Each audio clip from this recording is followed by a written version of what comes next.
കുറച്ച് കാര്യങ്ങൾ കുറച്ച് കാര്യങ്ങൾ ഞാൻ പറഞ്ഞു വരട്ടെ. ഓക്കെ. പിന്നെ ഇന്ന് ഞാൻ അടുത്ത സെഷനോട്ട് പോകുമ്പോൾ ഒരു കാര്യം കൂടെ പറഞ്ഞു വരണം. അതായത് ഇമ്പോർട്ടൻറ്റ് പോയിന്റ് ആണ്, ശ്രദ്ധിച്ച് കേൾക്കണം. ഞാൻ നിങ്ങളത് ആൾറെഡി പറഞ്ഞൊരു കാര്യമാണ്. നമ്മുടെ മൈൻഡ് സെറ്റ് വളരെ ഇമ്പോർട്ടൻ്റ് ആണ്. ഇംഗ്ലീഷ് പഠിക്കുക എന്ന് പറഞ്ഞാൽ ആദ്യം നമ്മൾ ക്ലിയർ ചെയ്യേണ്ടത് നമ്മുടെ മൈൻഡ് സെറ്റാണ്. എന്താണ് സാർ മൈൻഡ് സെറ്റ്? നമ്മൾ ഇംഗ്ലീഷ് എന്ന ഭാഷയെക്കുറിച്ച് എന്താണോ ഇതുവരെ ചിന്തിച്ചു വച്ചിരിക്കുന്നത്, അത് നമ്മൾ കറക്റ്റായിട്ടുള്ള രീതിയിൽ ആണോ ചിന്തിച്ചിരിക്കുന്നത്, അതിനകത്ത് എന്തെങ്കിലും തെറ്റുകളുണ്ടെങ്കിൽ അത് എന്തൊക്കെയാണ്, അത് കറക്റ്റ് ചെയ്യേണ്ട രീതി എന്തൊക്കെയാണ്, ഇതൊക്കെ നമ്മൾ എങ്ങനെയാണ് അതിനെ വിചാരിച്ചു വെച്ചിരിക്കുന്നത്, അതൊക്കെയാണ് നമ്മുടെ ഈ മൈൻഡ് സെറ്റ് ഇതിനകത്ത് വരുന്നത്. അപ്പോൾ അത് വളരെ ഇമ്പോർട്ടൻ്റ് റോളാണ് ഇതിനകത്ത് വരുന്നത്. നമുക്ക് ഇംഗ്ലീഷ് സംസാരിക്കാനുള്ള ഒരു പേടിയും അറപ്പും ഒക്കെ വരാനുള്ള ഏറ്റവും വലിയ കാരണങ്ങളിലൊന്ന് നമ്മുടെ മൈൻഡ് സെറ്റ് പ്രോപ്പർ അല്ല എന്നുള്ളതുകൊണ്ടാണ്. അപ്പോൾ ഈ മൈൻഡ് സെറ്റ് എങ്ങനെ നമുക്ക് കറക്റ്റ് ചെയ്യാൻ പറ്റും? മൈൻഡ് സെറ്റ് കറക്റ്റ് ചെയ്യുന്നതിന് മുമ്പ് നമ്മൾ അറിഞ്ഞിരിക്കണം നമ്മുടെ മൈൻഡിനെ കുറിച്ച്. മൈൻഡ് എന്ന് പറയുന്നത്, നമ്മൾ കമ്പ്യൂട്ടർ ഒക്കെ നിങ്ങൾ കണ്ടിട്ടുള്ള ആൾക്കാരാണ്. നമ്മുടെ ബ്രെയിൻ ആൻഡ് മൈൻഡ്, ബ്രെയിൻ എന്ന് പറയുന്നത് ഒരു ഹാർഡ്വെയർ ആണ്, പക്ഷെ മൈൻഡ് എന്ന് പറയുന്നത് it's like A software. Okay. നമുക്കത് കാണാനും ഇതൊന്നുമില്ല. നമ്മുടെ മനസ്സിൽ ഓരോ സമയത്തും നമ്മൾ പലതരത്തിലുള്ള വിചാരങ്ങൾ ഇങ്ങനെ വന്നും വന്നും പോയിക്കൊണ്ടേയിരിക്കും. അതായത് അനേകം വിചാരങ്ങളാണ് വരുന്നത് പല സമയങ്ങളും. ഒരു ഒരു കാര്യം ശ്രദ്ധിക്കാനിരിക്കുമ്പോൾ നമ്മൾ പല തോട്ടാണ് ആ ഒരു നിമിഷം വരുന്നത്. അപ്പോൾ അതിലോട്ട് മാത്രമല്ല നമ്മൾ ശ്രദ്ധിക്കും. പക്ഷെ കുട്ടികളെ നോക്കി അറിയാൻ പറ്റും. ഒരു ചെറിയ ഒരു ഒരു ജീവി എന്തെങ്കിലും വരുന്നതാണ് അവർ അവരുടെ ആകാംക്ഷയോടെ നോക്കുക, അതിന് എത്ര കാലുണ്ട്, ഇതൊക്കെ നമ്മളതൊന്നും നോക്കാറില്ല. നമുക്ക് അതിന് സമയമില്ല. നമുക്ക് അത്രത്തോളം വിചാരങ്ങളും തോട്ട്സ് ഒക്കെ ഇങ്ങനെ മനസ്സിലിങ്ങനെ വന്നു പോയിക്കൊണ്ടേയിരിക്കുക. അപ്പം ഏതൊരാളുടെയും മനസ്സിനെ കുറിച്ച് പറയുമ്പോൾ നമ്മൾ അറിഞ്ഞിരിക്കേണ്ട ഒരു കാര്യമുണ്ട്. അയാളുടെ രണ്ട് തരത്തിലാണ് പറയുന്നത്, കോൺഷ്യസ് ആൻഡ് അൺകോൺഷ്യസ്, അല്ലെങ്കിൽ സബ് കോൺഷ്യസ് എന്ന് പറയുന്ന രണ്ട് തലം മെയിനായിട്ട് പറയും. ഇതിനകത്ത് ഈ കോൺഷ്യസ് തലത്തിലാണ് നമ്മൾ ഓരോ കാര്യങ്ങളും നമ്മുടെ ബോധത്തോട് ഇരിക്കുന്ന സമയത്ത് നമ്മൾ ചെയ്യുന്ന കാര്യങ്ങളൊക്കെ അതിലാണ് വേണ്ടത്. ഒരു 10% മാത്രമേ അതിനുള്ള ഇതുള്ളൂ. പക്ഷെ ബാക്കി 90% കാര്യങ്ങളും നമ്മുടെ സബ് കോൺഷ്യസിലോട്ടാണ് നമ്മൾ ഫീഡ് ചെയ്യുന്നത്. പക്ഷെ സബ് കോൺഷ്യസിലോട്ട് ഒരു കാര്യം കൊടുത്തു കഴിഞ്ഞാൽ ഇറ്റ് ഇസ് വെരി പവർഫുൾ. നമ്മുടെ കോൺഷ്യസിലുള്ള പോലെയൊന്നുമല്ല. കോൺഷ്യസിനകത്ത് ചിലപ്പോൾ നമ്മൾ എടുത്ത് അത് വിട്ടുപോകും, അത് എടുത്ത് നമ്മൾ ഓർമ്മയിൽ നിൽക്കത്തിൽ അങ്ങ് പോയി. പക്ഷെ സബ് കോൺഷ്യസിലോട്ട് ഒരു കാര്യം നമ്മൾ എടുത്തു കഴിഞ്ഞാൽ നമ്മൾ അറിയാതെ തന്നെ ആ കാര്യം അവിടെ സംഭവിക്കും. ഉദാഹരണം പറഞ്ഞാൽ, നിങ്ങൾ ബ്രീത്ത് ചെയ്യുന്നു ഇല്ലേ? ശ്വാസം നമ്മൾ അറിഞ്ഞുകൊണ്ടാണോ ശ്വാസം ഇത് ചെയ്യുന്നത്? നമുക്ക് കുറച്ച് നേരം ശ്വാസം വിടാതെ ഇരിക്കാൻ പറ്റുമോ? എത്ര പേർക്ക് പറ്റും ശ്വാസം വിടാതെ ഇരിക്കാൻ? ആർക്കും പറ്റത്തില്ല. എത്ര സമയം വിചാരിക്കും? കുറച്ച് സമയമൊക്കെ ഇങ്ങനെ പിടിച്ചൊക്കെ ഇരുന്ന് നോക്കാൻ പറ്റും. പക്ഷെ അത് കഴിയുമ്പോൾ ഓട്ടോമാറ്റിക്കലി ശ്വാസം അങ്ങ് വിട്ടേ പറ്റൂ, ഇല്ലെങ്കിൽ നമുക്കിവിടെ ജീവിച്ചിരിക്കാൻ പറ്റത്തില്ല. അപ്പം ഈ സംഭവം നമ്മൾ ഉറങ്ങുന്ന സമയത്തും ഇത് സംഭവിക്കുന്നുണ്ട്, ശരിയല്ലേ? അതേപോലെ തന്നെ നമ്മുടെ ഹാർട്ട് ബീറ്റ് നമ്മൾ അറിഞ്ഞിട്ടാണോ ഈ ബീറ്റ് ചെയ്യുന്നത്? ഹാർട്ട് ഇങ്ങനെ ഹൃദയം കൈവച്ച് നോക്കി അറിയാൻ പറ്റും, ഒരു ചെറിയ ഒരു ബീറ്റ് നമുക്ക് കാണാൻ പറ്റും. അപ്പൊ ഇതും എന്താ സംഭവിക്കുന്നത്? നമ്മൾ അറിഞ്ഞിട്ടല്ല, നമ്മൾ അറിയാതെ തന്നെ ഇത് അവിടെ സംഭവിച്ചുകൊണ്ടിരിക്കുകയാണ്. അതേപോലെ നമ്മുടെ ബോഡിക്കകത്തുള്ള ഓരോ മാറ്റങ്ങളും നമ്മൾ അറിയാതെ നമ്മളെ ആഹാരം കഴിച്ചു കഴിഞ്ഞാൽ ഇത്ര ഇതിനകത്ത് നമുക്ക് ബോഡിയിൽ അതിനെ ദഹിപ്പിക്കുന്ന പ്രോസസ്സ്, നമുക്ക് ഒരു മുറിവുണ്ടായാൽ അത് കരിയിച്ച് കളയുന്ന പ്രോസസ്സ്, അത് ഹീലിംഗ്, ഇതേപോലുള്ള എല്ലാ കാര്യങ്ങളും നമ്മളെ ഉള്ളിൽ നമുക്ക് അറിയാതെ നടക്കുന്നുണ്ട്. അപ്പൊ ഇതിന്റെ എല്ലാത്തിന്റെയും കൺട്രോള് ശരിക്കും പറഞ്ഞാൽ വരുന്ന ഒരാളുടെ കയ്യിലാണ്, അതായത് സബ് കോൺഷ്യസ് ലെവലിലോട്ടുള്ളത്. നമ്മൾ അറിഞ്ഞുകൊണ്ടല്ലേ ഇതൊന്നും നടക്കുന്നത്. നമ്മൾ ആഹാരം കഴിക്കുന്നു, കിടന്നുറങ്ങുന്നു, അതിനിടയ്ക്ക് നമ്മൾ ശ്വാസം എടുക്കുന്നുണ്ട്, നമ്മൾ ആഹാരം ദഹിക്കുന്നുണ്ട്, ഇതൊന്നും നമ്മൾ അറിയുന്നില്ല. നമ്മളെ കയ്യിലൊരു മുറിവുണ്ടായി, ഇത്ര ദിവസം കഴിയുമ്പോൾ ആ മുറിവ് പതുക്കെ അത് മാറി വരുന്നുണ്ട്. ഇതിന്റെ എല്ലാത്തിന്റെയും കൺട്രോള് ശരിക്കും പറഞ്ഞാൽ ഈ സബ് കോൺഷ്യസ് മൈൻഡിന്റെ ഇതിലാണ് വരുന്നത്. കാരണം പക്ഷെ കാര്യം അതിലോട്ട് കിട്ടിക്കഴിഞ്ഞാൽ പിന്നെ നമ്മൾ ഒരിക്കൽ പോലും തിരിച്ചു നോക്കണ്ട. പക്ഷെ പലരും നിർഭാഗ്യവശാൽ ഈ സബ് കോൺഷ്യസ് മൈൻഡിനെ തെറ്റായ രീതിയിലാണ് യൂസ് ചെയ്ത് വരുന്നത്. അറിയാഞ്ഞിട്ടാണ് പലതും സംഭവിക്കുന്നത്. പക്ഷെ നമ്മൾ പലപ്പോഴും ഇത് തെറ്റായ രീതിയിലുള്ള ഇതിന്റെ ഉപയോഗം കാരണം നമ്മുടെ ലൈഫിൽ ഒത്തിരി പ്രശ്നങ്ങൾ പലരും ഇതുകൊണ്ട് ഫേസ് ചെയ്യുന്നുണ്ട്. ഓക്കെ. നമ്മൾ അറിയാതെയാണ് സംഭവിക്കുന്നത്. ഇപ്പം എന്തൊക്കെയാന്ന് ചോദിച്ചു കഴിഞ്ഞാൽ ഒത്തിരി പ്രശ്നങ്ങൾ നമുക്ക് ഇപ്പം പറയുമ്പോൾ നിങ്ങൾക്ക് തന്നെ ഒരു കാര്യം നിങ്ങൾക്ക് തന്നെ അറിയാൻ പറ്റും. നമ്മൾ ലൈഫിൽ നമ്മൾ ഫേസ് ചെയ്യുന്ന പല പ്രോബ്ലംസിന്റെയും ഒരു കാരണം നമ്മൾ തെറ്റായിട്ട് രീതിയിൽ സബ് കോൺഷ്യസ് മൈൻഡ് യൂസ് ചെയ്യുന്നതാണ്. അപ്പോൾ സാർ, ഈ സബ് കോൺഷ്യസ് മൈൻഡ് എങ്ങനെയാണ് നമുക്ക് ഇതിനകത്ത് കാര്യങ്ങൾ പറഞ്ഞു കൊടുക്കാൻ പറ്റും, ശരിയാക്കുന്ന രീതിയിൽ എങ്ങനെ ഇതിനെ ഉപയോഗിക്കാൻ പറ്റും? ഇത് പറഞ്ഞു കൊടുക്കുക എന്ന് പറഞ്ഞാൽ, സബ് കോൺഷ്യസ് മൈൻഡ് എന്ന് പറയുന്ന സംഭവം കോൺഷ്യസ് മൈൻഡിന്റെ ഇത് വിട്ട് കഴിഞ്ഞിട്ട് വരുന്ന സമയത്താണ്, അല്ലെങ്കിൽ ഒരു നിശ്ചിത ഇത് കഴിയുമ്പോഴാണ് ഇത് ആക്ടിവേറ്റ് ആവുന്നത്. അപ്പോൾ ഇത് ആക്ടിവേറ്റ് ആവുന്ന രണ്ട് സമയം ഞാൻ നിങ്ങൾക്ക് പറഞ്ഞു. നിങ്ങൾ ഉറക്കം എഴുന്നേറ്റ് ആദ്യത്തെ 15 മിനിറ്റിനകത്ത്, അല്ലെങ്കിൽ ഒരു 1 അവറിനകത്ത്, 1 അവറിനൊക്കെ പറയുമ്പോൾ ഒരുപാടായി പോകും, പക്ഷെ ആദ്യത്തെ ഒരു 15-20 മിനിറ്റിനകത്ത് നിങ്ങളുടെ ഈ പറയുന്ന സബ് കോൺഷ്യസ് മൈൻഡ് ആക്റ്റീവ് ആയിരിക്കും. അത് ഉറക്കം വിട്ട് നമ്മൾ ഉറക്കം എണീറ്റ് കഴിയുമ്പോഴും നമുക്കൊരു ഉറക്കത്തിന്റെ ഒരു പിച്ചുണ്ടാവും. ഇപ്പൊ കണ്ണൊക്കെ ഇങ്ങനെ പിടിച്ചായിരിക്കും വരുന്നത്. ഇത് മാറി മാറി മാറി മാറി പിന്നെ നമ്മൾ പയ്യെ പയ്യെയാണ് നമ്മൾ കോൺഷ്യസ് മൈൻഡിലോട്ട് വരുന്നത്. അതേപോലെ നമ്മൾ വൈകുന്നേരങ്ങളിൽ അല്ലെങ്കിൽ രാത്രി ഉറങ്ങാൻ കിടക്കുമ്പോഴും ഉറങ്ങാറാവുന്നതിന് മുമ്പേ ഒരു 10-15 മിനിറ്റ് നമുക്കൊരു ഉറക്ക ക്ഷീണത്തിന്റെ ഇതൊക്കെ ഇങ്ങനെ വന്നു തുടങ്ങുമ്പോൾ തന്നെ പയ്യെ പയ്യെ നമ്മുടെ കോൺഷ്യസ് നിന്ന് പതുക്കെ പതുക്കെ നമ്മൾ സബ് കോൺഷ്യസ് ഈ പറയുന്ന ലെവലിലോട്ട് മാറുകയാണ്. ആ രണ്ട് സമയങ്ങളിലും ആ ഒരു സമയം ഉണ്ടല്ലോ, ആ സമയം നമുക്ക് വളരെ എഫക്റ്റീവായിട്ട് നമുക്ക് യൂസ് ചെയ്യാൻ കഴിഞ്ഞാൽ നമ്മുടെ സബ് കോൺഷ്യസ് മൈൻഡ് നമുക്ക് ഇഷ്ടപ്പെടുന്ന രീതിയിൽ അതിനെ ഉപയോഗിച്ച് കൊണ്ടുവരാൻ പറ്റും. അതുകൊണ്ടാണ് ഞാൻ നിങ്ങളുടെ അടുത്ത് പലയിടത്തും പറഞ്ഞത്, നിങ്ങൾ ഉറക്കം എഴുന്നേറ്റ് കഴിഞ്ഞാൽ ഉടനെ ഇംഗ്ലീഷുമായി ബന്ധപ്പെട്ടിട്ടുള്ള അഫർമേഷൻസ് പറയണം എന്ന് പറയാൻ കാര്യം അതുമാണ് ഒന്നാമത്തെ കേസ്. പിന്നെ ഒരു കാര്യമുണ്ട്, പിന്നെയും ഈ സബ് കോൺഷ്യസ് മൈൻഡ് നമ്മൾ ഡേ ടൈമിലൊക്കെ ആക്റ്റീവ് ആവും. എങ്ങനെ ആക്റ്റീവ് ആക്കാൻ പറ്റും? നമ്മൾ റിപ്പീറ്റ് ചെയ്ത് ചില കാര്യങ്ങൾ നമ്മൾ പറയുമ്പോഴും, റിപ്പീറ്റ് ചെയ്ത് ചില കാര്യങ്ങൾ എഴുതുമ്പോഴും, റിപ്പീറ്റ് ചെയ്ത് ചില കാര്യങ്ങൾ കാണാനും മനസ്സിൽ കൊണ്ടുവരാനൊക്കെ ശ്രമിക്കുമ്പോൾ ഇത് സംഭവിക്കും. പറഞ്ഞാൽ അതുകൊണ്ടാണ് നിങ്ങൾക്ക് തന്നെ അറിയാൻ പറ്റും. നിങ്ങൾ ചില ആൾക്കാരെ പറ്റി ഇങ്ങനെ മനസ്സ് വിചാരിച്ച് ചെന്ന് വെളിയിൽ നോക്കുമ്പോൾ ആൾ അവിടെ നിൽക്കും. അയ്യോ ഇതെപ്പോ വന്നു എന്നൊക്കെ നിങ്ങൾക്ക് പലപ്പോഴും നിങ്ങളുടെ ലൈഫിൽ തന്നെ നിങ്ങൾ പലപ്പോഴും ഒബ്സർവ് ചെയ്തിട്ടുള്ള കാര്യമാണ്. നിങ്ങൾ മനസ്സിൽ കാണാൻ ആഗ്രഹിച്ചിരുന്ന ഒരാൾ പെട്ടെന്ന് നിങ്ങൾ വിചാരിക്കാതെ നിങ്ങളുടെ ഫ്രണ്ടിൽ വരുന്നു. ഇതെങ്ങനെ സംഭവിച്ചു? നിങ്ങൾക്കറിയില്ല ആളവിടെ വന്നോ ഇല്ല എന്നുള്ളത്. ആളെവിടെ ദൂരെ ഇരിക്കുന്ന നിങ്ങൾ വിചാരിക്കുന്നത്, പക്ഷെ പെട്ടെന്ന് നിങ്ങൾ ആളെ വിചാരിച്ച് ചെന്ന് നോക്കുമ്പോൾ നിങ്ങൾ പെട്ടെന്ന് ആളവിടെ കാണും. ഓക്കെ, കാരണം നമ്മളെ അറിയാതെ തന്നെ നമ്മൾ പലതും നമ്മുടെ ലൈഫിലോട്ട് നമ്മൾ തന്നെയാണ് കൊണ്ടുവരുന്നത്. നിങ്ങളുടെ ലൈഫിൽ വരുന്ന പല പ്രശ്നങ്ങളുടെയും കാരണം നിങ്ങൾ തന്നെയാണ്. അപ്പോൾ ഇംഗ്ലീഷ് അറിയാവുന്നൊരു പ്രശ്നമായിട്ട് നിങ്ങൾ എടുക്കുന്നുണ്ടെങ്കിൽ അതിന്റെ കാരണം നിങ്ങൾ തന്നെയാണ് പറഞ്ഞു വന്നത്. കാരണം നിങ്ങൾ അതിനെപ്പറ്റി ഒരുപാട് ഇതായിട്ട് വിചാരിച്ചു വെച്ചിരിക്കുക. അപ്പൊ ഇത് മാറണമെങ്കിൽ നിങ്ങൾ പറഞ്ഞ് പഠിപ്പിക്കണം. എന്താണ് സബ് കോൺഷ്യസ് മൈൻഡിനെ? എനിക്ക് ഇംഗ്ലീഷ് വളരെ എളുപ്പമാണ്, ഞാൻ നന്നായിട്ട് ഇംഗ്ലീഷ് സംസാരിക്കും. ഞാൻ കുറെ അഫർമേഷൻസ് തന്നു. എത്ര പേര് ഇത് പ്രാക്ടീസ് ചെയ്യുന്നുണ്ടെന്ന് എനിക്ക് അറിഞ്ഞൂടാ, പക്ഷെ ഇത് പ്രാക്ടീസ് കറക്റ്റാ. പ്രാക്ടീസ് എങ്ങനെ പ്രാക്ടീസ്? ചുമ്മാ നേരം പോക്കിനായിട്ട് പറഞ്ഞാൽ പോരാ. നിങ്ങൾ ഈ പറയുന്ന സമയത്ത്, അതായത് നിങ്ങൾ ഉറക്കം എഴുന്നേറ്റ് ആദ്യത്തെ സമയം, അതുകൊണ്ട് നിങ്ങൾ കാണാതെ പഠിച്ചു വെക്കാൻ പറഞ്ഞു കഴിഞ്ഞാൽ അതുകൊണ്ടാണ്.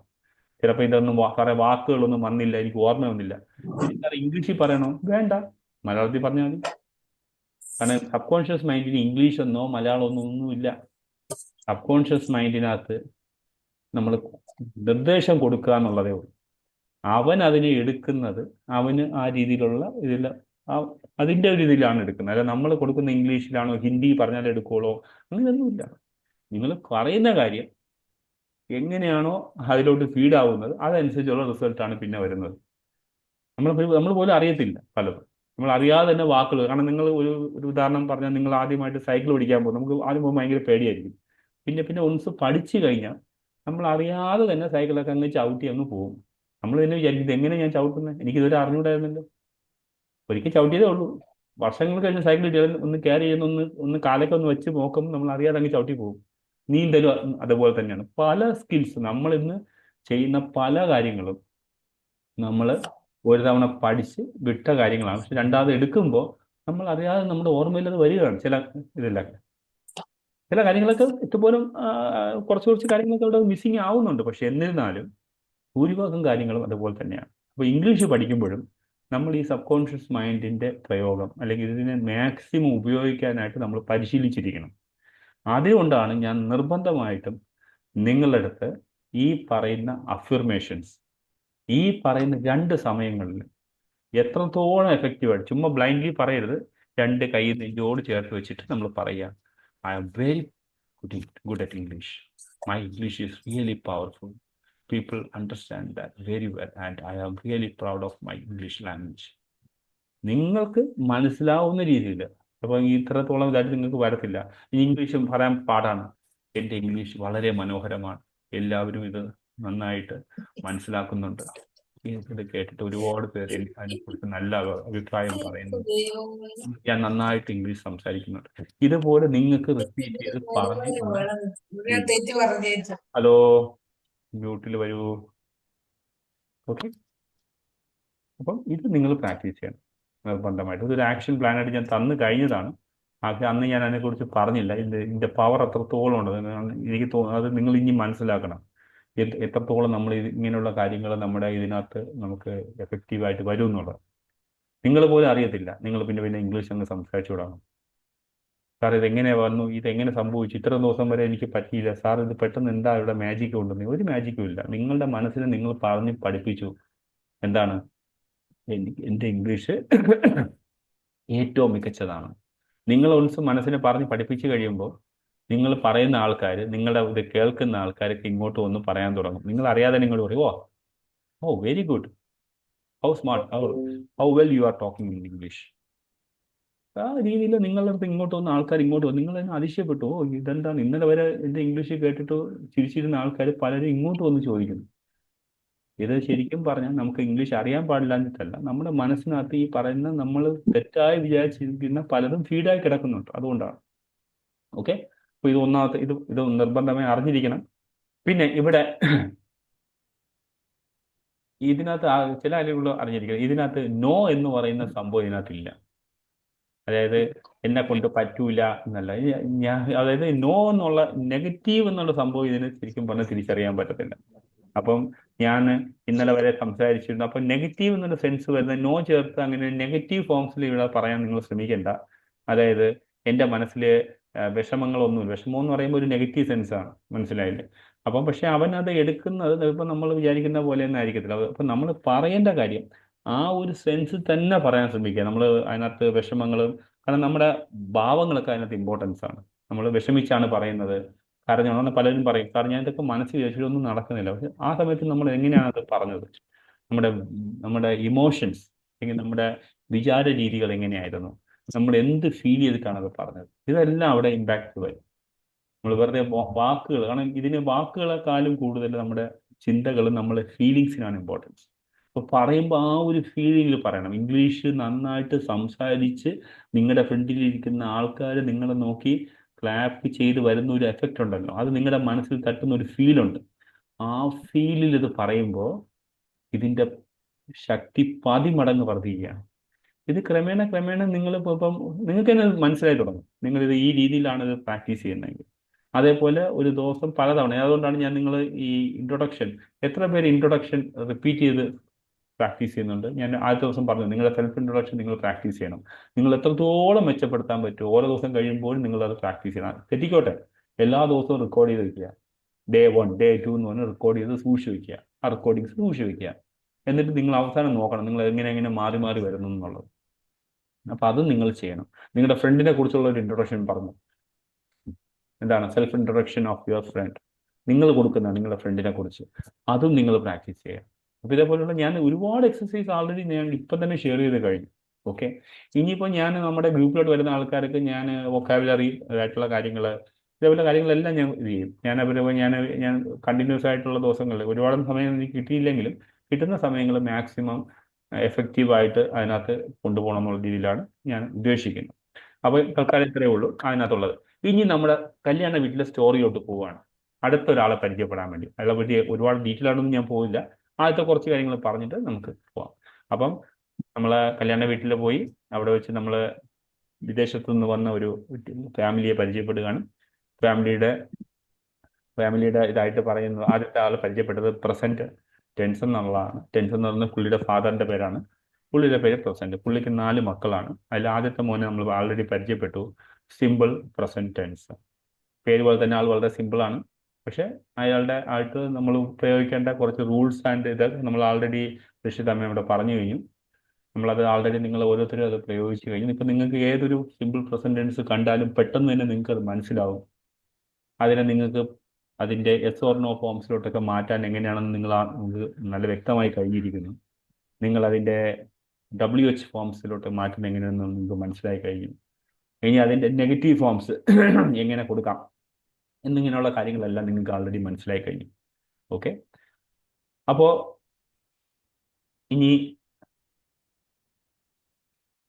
ഇതിനകത്ത് അറിഞ്ഞിരിക്കേണ്ട, അല്ലെങ്കിൽ അടുത്ത നമുക്ക് ഇതിനകത്ത് അറിഞ്ഞിരിക്കേണ്ട ഇതെന്ന് പറയുമ്പോൾ, രണ്ടാമത്തെ മോൻ നമ്മൾ പറഞ്ഞു കണ്ടിന്യൂസ്, പ്രസന്റ് കണ്ടിന്യൂസ് ടെൻസിനെ കുറിച്ച് പറഞ്ഞു. എന്തൊക്കെയാണ്?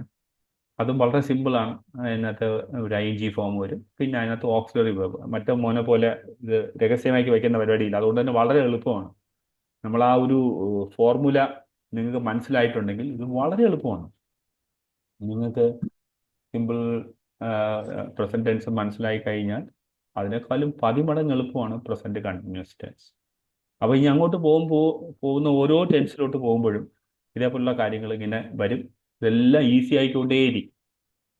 ഇത് കാര്യങ്ങൾ നമ്മൾ മനസ്സിലാക്കി കഴിഞ്ഞാൽ നമ്മൾ പിന്നെ 10 മടങ്ങ് ഇതായിട്ട് വരും. അപ്പോൾ സിമ്പിൾ പ്രസന്റ് അല്ലെങ്കിൽ പ്രസന്റ് കണ്ടിന്യൂസ് ടെൻസിന്റെ ഫോർമുലാസ് ഞാൻ പറഞ്ഞു. ഓക്സിലറി വേർബ്സ് ഏതൊക്കെയാണ്? ഈസ്, ആർ ആൻഡ് ആം. പിന്നെ ഒരു ing കൂടെ നമ്മൾ ചേർത്ത് കൊടുക്കും. എന്തിനാണ്? ഇപ്പോഴും ചെയ്തുകൊണ്ടിരിക്കുന്നു, കണ്ടിന്യൂസ്ലി നടന്നുകൊണ്ടിരിക്കുന്ന കാര്യം പറയാനാണ് അത് ഉപയോഗിക്കുന്നത്. പലപ്പോഴും നമ്മളെ ലൈഫിൽ പല സ്ഥലങ്ങളിൽ നമ്മൾ യൂസ് ചെയ്യാറുണ്ട്. ഇനി നമ്മൾ അറിഞ്ഞിരിക്കേണ്ട മൂന്നാമത്തെ മോനെ കുറിച്ച് പറയാൻ പോവുകയാണ്. അതിനു മുമ്പ് അറിഞ്ഞിരിക്കേണ്ട ഒരു കാര്യമുണ്ട്. നമ്മൾ ഇംഗ്ലീഷ് സംസാരിക്കുമ്പോൾ എപ്പോഴും നമ്മൾ ഏത് രീതിയിലാണ് സംസാരിക്കുന്നത്? Subject, verb, object. ഇതിനകത്ത് വെർബ് എന്ന് പറയുന്നതിന് വളരെ ഇമ്പോർട്ടൻസ് ഉണ്ട്. അപ്പോൾ ഞാൻ ആൾറെഡി എനിക്ക് തോന്നുന്നു ഒരു 100ഓളം വെബ്സ് ആണെന്ന് തോന്നുന്നു ഞാൻ ഇതിനകത്ത് ഷെയർ ചെയ്തിട്ടുണ്ട്. നിങ്ങൾ നമ്മുടെ അഡ്മിൻസിനെ കോൺടാക്ട് ചെയ്യുക. അഡ്മിൻസിൻ്റെ കയ്യിലുണ്ട് അതിൻ്റെ ലിസ്റ്റ്. ആ ഒരു 100 വെബ്സ്, ഇത് 100 മാത്രമല്ല, ഇഷ്ടംപോലെ വെബ്സ് ഉണ്ട്. നിങ്ങളുടെ ഡേ ടു ഡേ ലൈഫിൽ നിങ്ങൾ ഹാൻഡിൽ ചെയ്യുന്ന, നിങ്ങൾക്ക് ആവശ്യം വരുന്ന, സ്ഥിരമായിട്ട് ഉപയോഗിക്കാവുന്ന വേർബ്സ് നിങ്ങൾ നോട്ട് ചെയ്ത് വയ്ക്കുക, മനസ്സിലാക്കി വയ്ക്കുക. ഉദാഹരണം, നിനക്ക് എന്നൊരു കാര്യം നമുക്ക് സംസാരിക്കാൻ പറ്റിയില്ല, എന്താണ് ആ കാര്യം എന്ന് അറിയത്തില്ല. അപ്പോൾ നമ്മൾ എന്ത് ചെയ്യണം? അതുമായി ബന്ധപ്പെട്ടിട്ട് വരുന്ന, അല്ലെങ്കിൽ അതുമായിട്ട് വരുന്ന വേർബ് എന്താണ് എന്നുള്ളത് നമ്മൾ ഒന്ന് ഗൂഗിൾ ചെയ്ത് നോക്കിയോ അല്ലെങ്കിൽ നിങ്ങളുടെ ഗ്രൂപ്പിനകത്ത് ചോദിച്ചോ ഒക്കെ മനസ്സിലാക്കി വയ്ക്കുക. എന്നിട്ട് സ്ഥിരമായിട്ട് അങ്ങനെയുള്ള വാക്കുകളൊക്കെ വരുമ്പോൾ നമ്മൾ ഈ പറയുന്ന സംഭവം ഉപയോഗിച്ചിട്ട് പറഞ്ഞു നോക്കണം. ഞാൻ പറഞ്ഞു മനസ്സിലായോ? സാറേ എനിക്ക് എൻ്റെ പറയാൻ അറിയത്തില്ല. പറയാൻ വളരെ എളുപ്പമാണ്. സബ്ജക്റ്റ് പറയാം, സബ്ജക്റ്റ് അറിയാം, ഈ ഷീ ഇതൊക്കെ പറഞ്ഞു, അത് തന്നെ സബ്ജക്റ്റ് വരണം. വെർബിന്റെ കേസാണ് ഞാൻ ഈ പറഞ്ഞത്. ഓടുക, ചാടുക, സിമ്പിൾ ആയിട്ടുള്ള കാര്യങ്ങൾ. ഇനി കുറെ കൂടെ കോംപ്ലിക്കേറ്റഡ് വരണമെങ്കിൽ നിങ്ങൾക്ക് അറിയാത്തൊരു സംഭവമാണ്. ജസ്റ്റ് മലയാളം എടുക്കുക, ഗൂഗിൾ എടുക്കുക. ഗൂഗിൾ അറിയാമല്ലോ, നിങ്ങൾക്ക് എത്ര പേര് ഇതിനകത്ത് ബ്രൗസ് ചെയ്യാൻ അറിയാം? നിങ്ങൾ ഒരുപാട് കാര്യം ബ്രൗസ് ചെയ്യുന്നുണ്ട് ഇല്ലേ? ഏതെങ്കിലും ഒരു ബ്രൗസർ എടുക്കുക, അതിനകത്ത് ഇതിന്റെ മലയാളം വാക്ക്, അയ്യോ സാർ ഇതെങ്ങനെ മലയാളത്തിൽ ടൈപ്പ് ചെയ്യും? ജസ്റ്റ് അതിനകത്ത് കൊണ്ടും ഒരു മൈക്ക് എടുത്തിട്ട് അതിനകത്ത് പറഞ്ഞു കൊടുക്കുക വാക്ക്. അതിന്റെ ഇംഗ്ലീഷ് എന്താണെന്ന് ചോദിക്കുക, അല്ലെങ്കിൽ അതിന്റെ വെർബ് ഏതാണെന്ന് ചോദിക്കുക.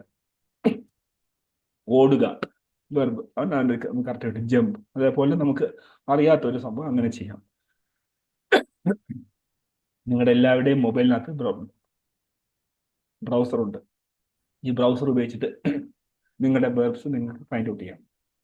പിന്നെ ഒബ്ജക്റ്റ്, ഏതിനെ കുറിച്ചാണ് അല്ലെങ്കിൽ എന്തിനെ കുറിച്ചാണ് ഇത് പറയുന്നത്, അതാണ് നമുക്ക് അവസാനം വരുന്നത്. അപ്പോൾ ഇംഗ്ലീഷ് എപ്പോഴും ആ രീതിയിലാണ് നമ്മൾ ക്വസ്റ്റ്യൻസ്, സെന്റൻസുകൾ ഉണ്ടാക്കുന്നത്. അപ്പോൾ ഈ വെർബിന് തന്നെ 3 ഫോംസ് വരുന്നുണ്ട്. ഏതൊക്കെയാണെന്ന് അറിയാമോ വെർബിന്റെ 3 ഫോംസ്? ആർക്കെങ്കിലും അറിയാമോ? പറഞ്ഞോളൂ. അതെ, ഏതാണ് അത്? ഒന്നും കൂടെ പറയാം. എന്റെ വേറെ പേരുണ്ട്, ഏതൊക്കെയാണെന്നറിയാമോ? അതിന്റെ മെയിൻ ആയിട്ടുള്ള പേരെന്താണ്? V1, V2, V3 കറക്റ്റ് ആണ്. അല്ല, present, past and past participle form. അതാണ് നമ്മൾ ഫ്യൂച്ചർ വേറെ. ഓക്കെ, ഫ്യൂച്ചർ ടെൻസ് നമുക്ക് വേറെ വരുന്നുണ്ട്, അത് നമുക്ക് അന്നേരം നോക്കാം. ഓക്കെ, ഞാനിപ്പോൾ ഇതിന്റെ 3 കാര്യങ്ങൾ ഇതൊക്കെയാണ്: present tense, past tense and past participle form of the. അങ്ങനെ 3 ഇതാണ് നമ്മൾ അറിഞ്ഞിരിക്കുന്നത്. അതായത് ഞാൻ പറഞ്ഞ do, did, done, take, took, taken. ചിലതിനകത്ത്, മിക്കവാറും ഉള്ളതിനകത്തെല്ലാം ED ഫോംസ് ആയിരിക്കും. Complete, completed, completed. ഓക്കെ, അപ്പോൾ ഇതാണ് വെർബ്സിന്റെ 3 ഫോം. ഇത് എന്തിനാ സാർ ഈ 3 ഫോം ഉപയോഗിക്കുന്നത്? പ്രസന്റ് ടെൻസും പാസ്റ്റ് ടെൻസും നിങ്ങൾക്ക് അറിയാം അല്ലേ? പ്രസന്റ് ടെൻസ് എന്ന് പറഞ്ഞാൽ എന്താണ്? ഇപ്പം നടന്ന കാര്യങ്ങളെ കുറിച്ചുള്ള കാര്യങ്ങൾ പറയാം. പാസ്റ്റ് ടെൻസ് നടന്നു കഴിഞ്ഞ കാര്യങ്ങളെ കുറിച്ച് പറയാം. അപ്പോൾ എന്താണ് സാർ ഈ പാസ്റ്റ് പാർട്ടിസിപ്പിൾ എന്ന് പറയുന്നത്? ചില ഏരിയകൾ, ഉദാഹരണം പറഞ്ഞാൽ നമ്മുടെ ഈ പെർഫെക്റ്റ് എന്ന് പറയുന്ന ചില ഏരിയകൾ വരുന്നുണ്ട്. Perfect tense. ഇപ്പം നമ്മളിപ്പം അടുത്ത മൂന്നാമത്തെ മോൻ്റെ പേരെന്ന് പറഞ്ഞാൽ പെർഫെക്റ്റ് എന്നുള്ളതാണ്. അതിനെ കുറിച്ച് പറയുന്നതിന് മുമ്പ് ഇത് പറഞ്ഞിട്ട് വേണം അതിൽ പോകാൻ. അപ്പോൾ അദ്ദേഹത്തിൻ്റെ ഇതിലൊക്കെ വരുമ്പോൾ നമ്മൾ അവിടെ ഈ പറയുന്ന മൂന്നാമത്തെ അല്ലെങ്കിൽ പാസ്റ്റ് പാർട്ടിസിപ്പിൾ അല്ലെങ്കിൽ V3 ഫോം ഓഫ് ദ വേർബാണ് നമ്മൾ ഉപയോഗിക്കുന്നത്. അപ്പോൾ നമ്മളത് അറിഞ്ഞിരിക്കണം. അപ്പോൾ ഇത് എന്തിനാ സാർ ഇത് നമുക്ക് വരുന്ന ഇങ്ങനെയുള്ള ഏരിയകളിലൊക്കെ നമ്മളിത് ഉപയോഗിക്കും പാസ്റ്റ് പാർട്ടിസിപ്പിൾ. അതായത് നടന്നു കഴിഞ്ഞ സംഭവമാണ്, പക്ഷെ ഉപയോഗിക്കുന്നത് ഈ പറഞ്ഞ പെർഫെക്റ്റ് എന്ന് പറയുന്ന രീതിയിലുള്ള കാര്യങ്ങൾ. അതായത് നമ്മൾ ആൾറെഡി കംപ്ലീറ്റ് ചെയ്ത് കഴിഞ്ഞു എന്ന് വരുമ്പോഴൊക്കെ നമ്മൾ അതിനെ ഫോക്കസ് ചെയ്യാനും അതിനെ പോയിന്റ് ഔട്ട് ചെയ്യാനും നമ്മൾ ഈ V3 form of the verb നമ്മൾ യൂസ് ചെയ്യും. V1, V2 ആൻഡ് V3, അല്ലെങ്കിൽ നമുക്ക് പറയാം present, past and past participle form of the verb. അപ്പോൾ ഇതെങ്ങനെ അറിയണം? ഇത് നമ്മൾ നേരത്തെ പറഞ്ഞ പോലെ നമ്മൾ പഠിക്കണം. അത്യാവശ്യമുള്ള കാര്യങ്ങൾ നമ്മൾ പഠിച്ചിരിക്കണം.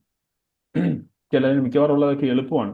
പാസ്റ്റ് ടെൻസ് അറിയാമെങ്കിൽ പാസ്റ്റ് പാർട്ടിസിപ്പിൾ മിക്കവാറും 90% എളുപ്പമാണ്. ചിലതിലൊക്കെ ചെറിയ വ്യത്യാസങ്ങൾ വരും. വ്യത്യാസം വരുന്നത് നമ്മൾ ഒന്ന് അറിഞ്ഞിരിക്കണം. അത് അറിഞ്ഞിരുന്നു കഴിഞ്ഞാൽ നമുക്ക് ഈ ടെൻസിൽ കാര്യങ്ങൾ പറയാം. എന്താണ് ഈ ടെൻസിന്റെ പ്രത്യേകത? മൂന്നാമത്തെ മോൻ്റെ പ്രത്യേകത എന്താണ്? നമ്മൾ ചെയ്തു കഴിഞ്ഞു, ആൾറെഡി ചെയ്തു കഴിഞ്ഞു എന്ന് പറയാനായിട്ട് യൂസ് ചെയ്യുന്നത് ഏതാണ്? പെർഫെക്റ്റ് ആണ്. ഇപ്പോൾ പേര് പോലെ തന്നെ വളരെ പെർഫെക്റ്റ് ആണ്. നമ്മളൊരു കാര്യം പെർഫെക്റ്റ് ആയിട്ട് ചെയ്തു എന്ന് നമുക്ക് പറയണം എന്നുണ്ടെങ്കിൽ നമ്മൾ അതിനകത്ത് നമ്മൾ ഈ പറയുന്ന മൂന്നാമത്തെ മകന്റെ കാര്യമാണ് ഉപയോഗിക്കുന്നത്. ഇപ്പൊ ചെയ്ത് കഴിഞ്ഞെങ്കിൽ പിന്നെ ഇങ്ങനെ അത് ഇതായിട്ട് വരില്ല, അങ്ങനെയല്ല. ഇതിപ്പം നമ്മൾ പെർഫെക്റ്റ്ലി നമ്മൾ എന്താ പറയാ, he has already completed his homework. അവന്റെ ഹോംവർക്ക് അവൻ നേരത്തെ ചെയ്തു, അല്ലെങ്കിൽ ആൾറെഡി കംപ്ലീറ്റ് ചെയ്തു, അല്ലെങ്കിൽ he has completed his homework. Okay, ഇവിടെ നമ്മൾ ഉപയോഗിക്കുന്ന രണ്ട് വേർബ്സ് ഉണ്ട്, ഓക്സിലറി വേർബ്സ് ഉണ്ട്. ഏതൊക്കെയാണെന്നറിയാമോ? Has and have. ഹാസ് എന്ന് പറയുന്നത് നേരത്തെ പറഞ്ഞ പോലെ ഏതാണ്? Third person. ഏതാണ് തേർഡ് പേഴ്സൺ? ഹി, ഷീ അങ്ങനെയൊക്കെ വരുമ്പോൾ സമയത്ത് നേരത്തെ പറഞ്ഞല്ലോ, അവിടെ നമ്മൾ ഹാസ് ഉപയോഗിക്കും. ബാക്കിയുള്ള ഏരിയാസിലെല്ലാം നമ്മൾ എന്താ ഉപയോഗിക്കുന്നത്? ഹാവ് ആണ് ഉപയോഗിക്കുന്നത്. പിന്നെ ബാക്കി നമ്മുടെ റൂൾസ് പ്രകാരം നമുക്ക് വളരെ ഈസിയാണ് അല്ലേ? നിങ്ങൾക്ക് എല്ലാം റൂൾസ് അറിയാം, എങ്ങനെ നമുക്ക് ചെയ്യാം. He has completed his homework. അവൻ അവന്റെ ഹോംവർക്ക് കംപ്ലീറ്റ് ചെയ്തു. ഇനി അപ്പം പിന്നെ എങ്ങനെ പറയും? അവൻ മാത്രമേ ഹോംവർക്ക് കംപ്ലീറ്റ് ചെയ്യുള്ളൂ, അവൾ ചെയ്യില്ലേ? അപ്പൊ നമ്മൾ എങ്ങനെ പറയും? She has completed has homework. ഇനിയിപ്പം അവന് അവള് മാത്രമേ ചെയ്യുള്ളൂ, അല്ല, ബാക്കിയുള്ള ആൾക്കാർ ചെയ്യും. അതെങ്ങനെ പറയും? I have completed my homework. എന്റെ ഹോംവർക്ക് ഞാൻ ചെയ്തു. You have completed your homework. നിന്റെ ഹോംവർക്ക് നീ ചെയ്തു, അല്ലേ? They have completed there homework. അവരുടെ ഹോംവർക്ക് അവർ ചെയ്തു കഴിഞ്ഞു, ആൾറെഡി ചെയ്തു എന്നുള്ളതാണ്. ഓക്കെ, അപ്പൊ ഇത് കഴിഞ്ഞു, പെർഫെക്റ്റ്ലി കഴിഞ്ഞു എന്ന് പറയുമ്പോൾ നമ്മൾ അതിനകത്ത് ഈ പറയുന്ന പോലെ നമ്മൾ ഒരു V3 ഫോം ഓഫ് ദ വേർബും അതോടൊപ്പം തന്നെ ഹാസ് അല്ലെങ്കിൽ ഹാവ് എന്ന് പറയുന്ന പ്രസന്റ് പെർഫെക്റ്റ് ടെൻസിന്റെ ഓക്സിലറി വേർബ്സും കൂടെ ചേർത്താണ് ഇത് പറയുന്നത്. അപ്പോൾ ഇതിന്റെ കണ്ടിന്യൂഷൻ നമുക്ക് അടുത്ത ക്ലാസ്സുകളിൽ നോക്കാം. ഞാനിപ്പോൾ ഇത് രണ്ടും പറഞ്ഞതേ ഉള്ളൂ. ഇതുമായി ബന്ധപ്പെട്ടിട്ടുള്ള കുറേ വാക്കുകൾ നിങ്ങൾ ഉണ്ടാക്കണം. ഇതിന്റെ ക്വസ്റ്റ്യൻസും കാര്യങ്ങളൊക്കെ നമുക്ക് അടുത്ത ഇതിനകത്ത് നമുക്ക് കൂടുതൽ ഡിസ്കസ് ചെയ്യാം. അപ്പം ആൾറെഡി ഇപ്പോൾ 3 പേരെ കുറിച്ച് ഞാൻ ആൾറെഡി പറഞ്ഞു അല്ലേ? അപ്പോൾ ഇതിനെ വെച്ച് നിങ്ങൾ പ്രാക്ടീസ് ചെയ്യുക. പിന്നെ നമ്മൾ തന്ന അസൈൻമെന്റ്സ് പ്രാക്ടീസ് ചെയ്യുക. നിങ്ങളുടെ ലിസ്റ്റ് അഡ്മിൻസ് നിങ്ങളെ ഇതിനകത്തുള്ളത് നോക്കിയിട്ട് അഡ്മിൻസ് അതിൻ്റെ ആൾക്കാർ മറ്റേ നമ്മുടെ ഗ്രൂപ്പ്, ഞാൻ ആൾറെഡി ലിങ്ക്സ് അവർക്ക് കൊടുത്തിട്ടുണ്ട്, അതിലോട്ട് വരിക. കമ്മിറ്റഡ് ആയിട്ട് ഇരിക്കാമെങ്കിൽ മാത്രം അവിടെ വരിക. അതല്ല എനിക്ക് പറ്റത്തില്ല സാർ, എനിക്ക് സമയമൊന്നുമില്ല, എനിക്ക് ഇംഗ്ലീഷ് വേണ്ട എന്നാണെങ്കിൽ ഇവിടെ ഇരുന്നത്. ഓക്കെ, അപ്പോൾ ഇതേ രീതിയിൽ നമ്മൾ ചെയ്യണം. ഇനി ആർക്കെങ്കിലും എന്തെങ്കിലും സംശയങ്ങളുണ്ടോ? ഐ ഹാവ് കംപ്ലീറ്റഡ് വർക്ക് എന്ന് പറയുമ്പോ വർക്ക് ചെയ്തിട്ടുണ്ട് എന്നാ, പൂർത്തിയാക്കിയിട്ടുണ്ട് എന്നാ? I have completed my homework. എന്റെ ഹോംവർക്ക് ഞാൻ കംപ്ലീറ്റ് ചെയ്തിട്ടുണ്ട്. ഐ ഹാവ് ഉണ്ട് എന്നാണല്ലേ? ഓക്കെ, അതേപോലെ നിങ്ങൾക്ക് ഇഷ്ടം പോലെ കാര്യങ്ങൾ നമ്മൾ ആൾറെഡി ചെയ്തിട്ടുണ്ട്. ഞാൻ after I completed I have completed my homework and I have gone out for a party. അല്ലെങ്കിൽ ഞാൻ പുറത്തോട്ട് പോയി, അല്ലെങ്കിൽ എന്തെങ്കിലും കാര്യം ചെയ്തു, ഞാൻ ഇത് കഴിഞ്ഞിട്ടാണ് ചെയ്തത്.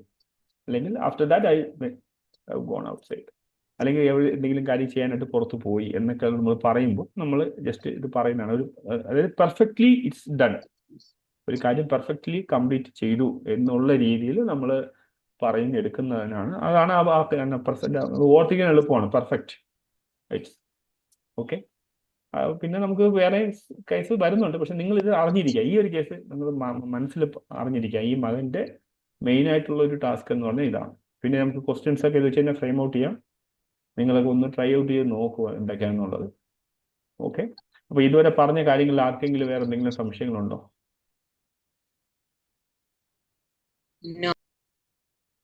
നോ നോ എന്ന് പറയുമ്പോൾ മനസ്സിലായി. അപ്പൊ ഇതുപോലെ വെച്ചിട്ടുള്ള അസൈൻമെന്റ്സുകൾ അത് നമ്മളെ കയ്യിലുള്ള സാധനങ്ങൾക്ക് നമുക്ക് ഹാസ് ഹാവ് ഒക്കെ യൂസ് ചെയ്തൂടെ? ഇപ്പൊ എന്റെ കയ്യിലൊരു കാർ ഉണ്ട് എന്നൊക്കെ പറയുമ്പോഴും നമുക്ക് യൂസ് ചെയ്തൂടെ? She has a car, I അതാ ഹാവ് എ കാർ. പറഞ്ഞത്. അങ്ങനെ നമ്മൾക്ക് എന്താണ് പറഞ്ഞോളൂ. She has a car, I have a car, അങ്ങനെയൊക്കെ നമുക്ക് യൂസ് ചെയ്തൂടെ? I have a car. അതാ പറഞ്ഞത്. I have a car. I have a car എന്ന് വെച്ചാൽ എൻ്റെ എനിക്കൊരു കാർ ഉണ്ട് എന്നുള്ളത്. She has a car. അവർക്കൊരു കാർ ഉണ്ട് എന്നുള്ളത്. ഞാനതല്ല പറഞ്ഞു. നമ്മളിത് ആൾറെഡി ചെയ്തു എന്നുള്ള. അപ്പൊ അതിന്റെ ഒരു വെർബൽ ഫോമും അതിനകത്ത് നമുക്ക് ഇട്ട് നമുക്ക് പറയാം. ജസ്റ്റ് ഇതേപോലെ കുറച്ച് സെന്റൻസുകൾ നമുക്ക് ചെയ്ത് നോക്കാം. ഇത് പറയാം. അത് വരുന്നുണ്ടോ? അതായത് നമ്മളിൽ ആൾറെഡി നമ്മൾ ചെയ്തു, അല്ലെങ്കിൽ നമ്മളിൽ ഉണ്ട്, നമ്മൾ കംപ്ലീറ്റഡ് ആണ്. ആ ഒരു ടാസ്ക് പെർഫെക്റ്റ്ലി കംപ്ലീറ്റഡ് ആണ് എന്നുള്ളതാണ്. I have a car. Okay. അങ്ങനെയുള്ള കാര്യങ്ങൾ അതാ പറഞ്ഞു. ഹാസ്, ഹാവ് മെയിൻ ആയിട്ട് ഇതിനകത്ത് വരുന്നത്. പിന്നെ നമ്മുടെ 6 ഫോംസ് നമ്മൾ നേരത്തെ പറഞ്ഞില്ല, 6 ഫോംസ്. പിന്നെ അതിന്റെ ക്വസ്റ്റ്യൻസും കാര്യങ്ങളൊക്കെ നമുക്ക് അടുത്ത സെഷനോട് നോക്കാം. ബാക്കിയുള്ള എന്താണ് ഒരു ഡൗട്ട് ഉണ്ട്. ചോദിക്കും. ഞാൻ ഇന്നലെ ഹോസ്പിറ്റലിൽ പോയി എന്നും ഞാൻ ഇന്നലെ ഹോസ്പിറ്റലിൽ പോയിട്ടുണ്ട് എന്ന് പറയുമ്പോഴും അത് രണ്ട് ടെൻസ് അല്ലേ? ഞാൻ ഇന്നലെ ഹോസ്പിറ്റലിൽ പോയി എന്നും ഞാൻ ഇന്നലെ ഹോസ്പിറ്റലിൽ പോയിട്ടുണ്ടെന്ന് പറയുമ്പോൾ 2 ഇതാണ്. പക്ഷെ 2 പാസ്റ്റ് ടെൻസിന്റെ 2 ഇതായിട്ടാണ് വരുന്നത്. നമുക്കതൊന്ന് നോക്കാം. പാസ്റ്റ് ടെൻസ് പറയുമ്പോൾ നോക്കാം. ഇപ്പൊ പ്രസന്റ് ടെൻസുമായിട്ടുള്ള കാര്യങ്ങളുമായിട്ടുള്ള ഇത് പറയും. അത് പാസ്റ്റ് ടെൻസ് ആണ്, കഴിഞ്ഞു പോയ കാര്യങ്ങളാണ്. അത് 2 ഇതാണ്. 2 ഇതിലാണ് വരുന്നത്. പോയിട്ടുണ്ട്, പോയി. അപ്പൊ പോയിട്ടുണ്ട് എന്നുള്ളത് പറയുമ്പം ഐ ഹാവ് വെന്റ് എന്നാണോ പറയാ? അല്ല, ഐ ഹാവ് വെന്റ് എങ്ങനെ വരും? I have gone. അതാ പറഞ്ഞത്. ഹാവ് ഗോൺ അല്ല വരുന്നത്. അത് പാസ്റ്റ് ടെൻസ് ആണ്. അപ്പൊ ഹാഡ് വരും അതിൻ്റെ ഇത്. അത് നമുക്ക് നോക്കാം. വരട്ടെ. നമ്മൾ അതിന്റെ ഇത് പാസ്റ്റ് ടെൻസിന്റെ ഇതൊക്കെ അവിടെ നിൽക്കട്ടെ. നമ്മൾ ഇത് വിട്ട് അങ്ങോട്ടും ഇങ്ങോട്ടൊന്നും പോകരുത്. ഇതിൽ തന്നെയുള്ള കാര്യങ്ങൾ പ്രാക്ടീസ് ചെയ്യണം. ഇപ്പോൾ ഇത് വിട്ട് അങ്ങോട്ടും ഇങ്ങോട്ടൊക്കെ പോയി കഴിഞ്ഞാൽ അതും തെറ്റും ഇതും തെറ്റും. അത് കൺഫ്യൂഷനായി, ഇത് കൺഫ്യൂഷനായി. ഇപ്പൊ നിങ്ങൾ ഒരു ഇതിൽ വന്നുകൊണ്ടിരിക്കുകയാണ്. ഞാൻ അത് ഓരോ സെക്ഷൻ എത്തുമ്പോൾ അത് പ്രാക്ടീസ് ചെയ്താണ് അതുമായിട്ട് ബന്ധം. കാരണം ഇത് എത്രയും പെട്ടെന്ന് ഞാനിപ്പോൾ അടുത്ത ഒരു 2-3 ക്ലാസ്സുകൾ കൂടെ കഴിയുമ്പോൾ നിങ്ങൾക്ക് ഏകദേശം പാസ്റ്റ് ടെൻസും കൂടെ ആകും. എന്നിട്ട് ഫ്യൂച്ചറും കൂടെ പറയും. ഇത് 3 കഴിഞ്ഞ് കഴിഞ്ഞാൽ പിന്നെ നമ്മൾ അടുത്ത പ്രാക്ടീസാണ്. പിന്നെ നമ്മൾ ബാക്കിയുള്ള ഇതൊന്നും നമ്മളിപ്പോൾ പെട്ടെന്ന് എടുക്കത്തില്ല. പിന്നെ അതിനകത്ത് ആവശ്യമുള്ള കാര്യങ്ങൾ മാത്രം വെച്ച് നിങ്ങൾ പ്രാക്ടീസ് ചെയ്യിപ്പിക്കുക. അതുകൊണ്ട് മാത്രം ആയില്ല. കാരണം ഞാൻ ഫോക്കസ് ചെയ്യുന്നത് ഈ 30 ഡേയ്സിന്റെ ഒരു പ്ലാൻ മനസ്സിൽ കണ്ടോണ്ടാണ്. പിന്നെ കൂടുതലായിട്ട് വേണം നമുക്ക് അന്നേരം നോക്കാം. ആദ്യം ഇതിൽ വരട്ടെ, എന്നിട്ട് നമുക്ക് അന്നേരം അതിലോട്ട് നോക്കാം. വേറെ എന്തെങ്കിലും സംശയമുണ്ടോ?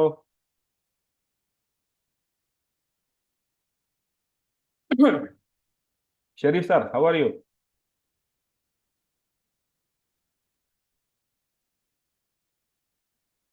സാർ ഇതാണ്. Fine, thank you. Yes, sir. Okay. You are on camera. That's why I want to ask you this. Okay. Very good. ഉണ്ടോ? ഷെരീഫ് സാറ് വന്നിട്ടുണ്ട്. ബാക്കിയുള്ള എല്ലാം രക്ഷിത മെമ്മു ഉണ്ട്. ബാക്കി എല്ലാവരും ക്യാമറയുടെ ബാക്കിൽ ഇരിക്കുകയാണ്. മുന്നോട്ട് വരിക കേട്ടോ. മുന്നോട്ട് വന്നാൽ മാത്രമേ അതിൻ്റെ ഒരു ബെനിഫിറ്റ്സ് നിങ്ങൾക്ക് കിട്ടത്തുള്ളൂ. അല്ലെങ്കിൽ അത് നിങ്ങൾ ഉദ്ദേശിക്കുന്ന പോലെ ഒന്നും കിട്ടത്തില്ല. ഓക്കെ. അപ്പോൾ വേറെ ഡൗട്ടൊന്നും ഇല്ലാന്നുണ്ടെങ്കിൽ നമ്മൾ ഈ സെഷൻ ഇവിടെ നമ്മൾ ഇത് ചെയ്യാണ്. അടുത്ത ക്ലാസ്സിൽ എന്താണ് കേട്ടില്ല?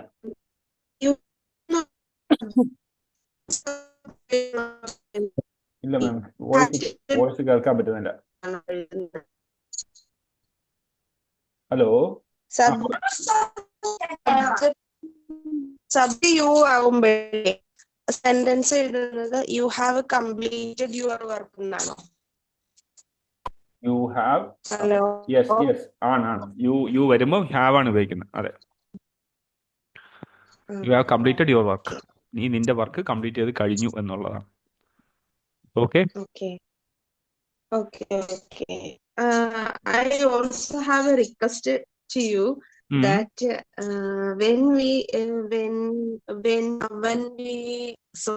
after starting the new group, Mhm. please take the class after 7:30 onwards, because most of the people are working. I am also working. I am a Yeah, teacher. I understand you. I There understand your is somebody. concern. The thing is, actually, I am also have another session which starts from 8:45 onwards. Okay, I will try my best to give you class. I will complete that class before that. Okay, and Okay. I will try my best to give it by 7:30. No worries. Today I started a little bit early, and also it's a sudden notice because yesterday I couldn't take that class. That's the reason. No worries. I will try my best, but I will try to complete it before my session. Okay. I am Okay. actually having another session going on. This not in English is only for you guys. Okay. I am not an English tutor. Okay. I am actually here because I can see your commitment and all. Then I thought whatever I can do to help you, I will try my best for that. That's the reason. But I am Okay, actually not thank an you, sir. English tutor. I am actually working on different topics. Okay. Okay. Thank Okay, you. sir. Thank you, sir. Yeah, thank you, sir.